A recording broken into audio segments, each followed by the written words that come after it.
Hello and welcome to class. Today we'll be considering Module 4, which talks about poultry nutrition and feeding. The contents of the module includes feed types and formulation, nutrient requirements for different bed types and stages, feed ingredients and local alternatives, feed storage and management. Feed is the largest cost and key to performance in poultry farming. Feed is what you give to the poultry for survival, and it takes the largest cost in when it comes to poultry production. Nutrition accounts for 60 to 75% of total production cost. A balanced diet directly influences 1. Growth rate and weight gain, 2. Egg production and quality, 3. Feed conversion efficiency, 4. Overall health and disease resistance. So the goal of the module is to provide the right nutrients at the right stage for optimal performance.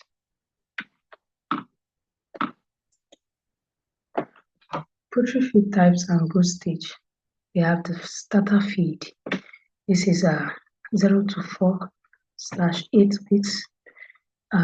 Starter feed is usually high in protein, about 20 to 24%, for rapid growth of poultry. It is usually finely grounded and crumbed for easy eating. Then also it is used for broiler and layer chicks.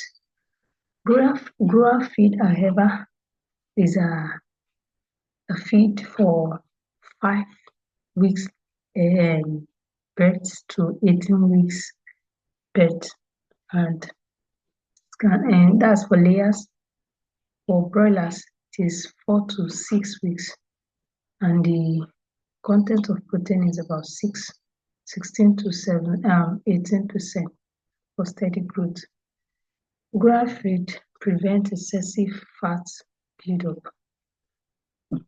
Layer mash is given when the bird is 18 weeks plus, and it's usually high in calcium, so about 3.5 to 4% calcium content in order to produce a strong eggshell. Layer mash balance protein and energy for sustained egg production. Finisher feed is another form of feed. It is given to broiler when they are 5 to 8 weeks. It has high energy for final weight gain and muscle fat disposition. Key nutrient requirements. The 6 essential classes of nutrients that poultry need are carbohydrates. These are primary energy source, and it could be from maize, from sorghum. Also, number 2 is protein. This is for tissue, feather, and egg formulation. And the source includes soya bean, fish meal. Number 3 nutrient is fat and oil, and this is to provide concentrated energy and vitamin absorption. This can be seen from palm oil. Number 4 is minerals. Poultry also need mineral for bone, eggshell, and metabolism, and this can be sourced from limestone, bone meal. Number 5 is vitamin. Vitamin is needed for immunity, for growth, and reproduction. This can be sourced from premises and grains. And lastly, water. Water is essential for all body function, and actually water can be sourced from boreholes. However, it has to be clean. So deficiency in any of these nutrients will lead to stunted growth, poor eggshell production, and it can also result into disease. Nutrients needed by bird type. For broilers need rapid muscle growth, and the critical nutrient is high protein and energy. Layers need sustained egg production. Critical nutrient is high calcium and balanced protein. Breeders need fertility and hatchability. That's the focus, and it is sourced from vitamin A, vitamin E, and also from minerals. Local chickens, it has a low cost maintenance, and the nutrients usually needed are through scavenging and grain supplementation. So you note requirements will change when the poultry increase in age, and also production stage and environment. Local feed ingredients and alternatives. For energy sources, the alternative that can be used to maize include cassava meal, plantain peels, sweet potato meal. For protein sources, the alternative to soya beans include moringa leaf meal, bambara nuts meal, maggot meal. For mineral sources, alternative to limestone are crushed steel/shells, eggshell powder. For vitamins, alternative to premises include fresh green vegetables, it could be spinach, pumpkin leaves, and the likes.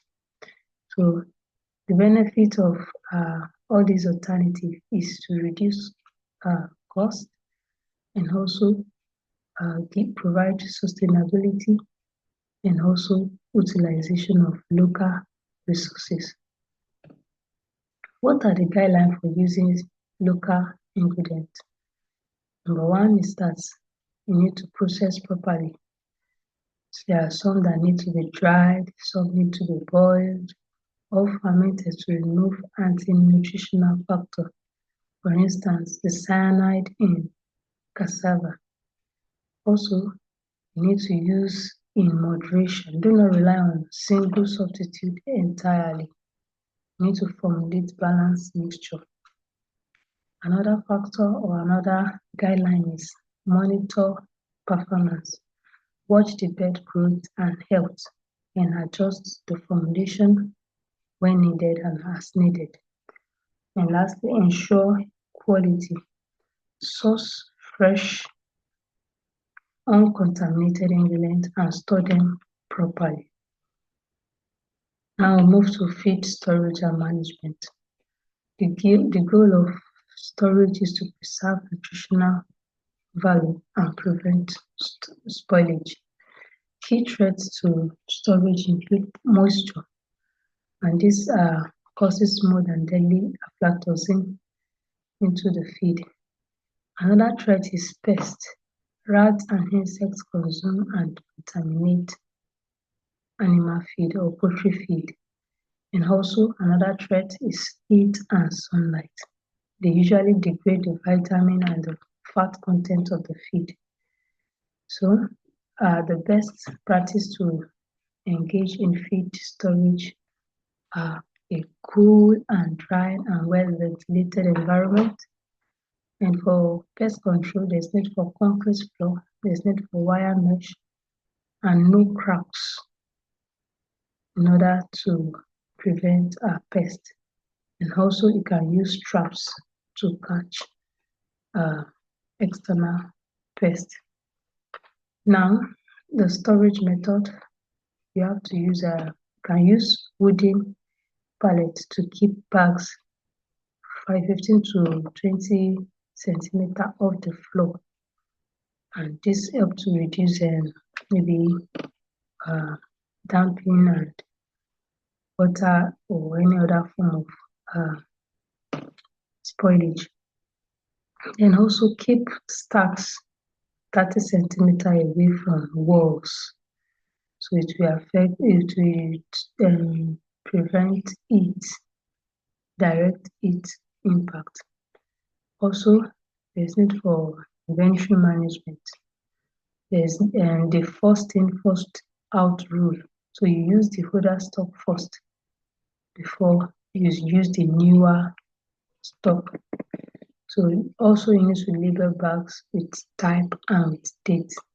If you follow these practices in your feed storage, you can be sure of effective and non-spoil feed. On-farm feed management. How do we handle feed? You need a clean feeder every day. That is, you need to clean the equipment to feed the poultry every day. Also, you need to avoid mixing old and new feed together. So this is important. As regards feeding schedule, you need to provide feed at regular intervals and adjust for birds' age and type. For water, you need to always supply clean and fresh water to the bird. Water aids digestion and feed conversion. And lastly, for record keeping, you need to track feed purchase, usage, and cost to monitor feed conversion ratio and profitability. In conclusion, use the right feed type for each growth stage. Also, formulate diets to meet specific nutrients requirements for your bird type and goal. Also, incorporate local alternatives intelligently to reduce cost while maintaining balance.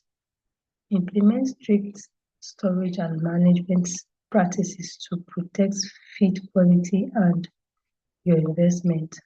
And in total, proper nutrition is a science and a management practice essential for profitability in your business. Thank you so much for listening.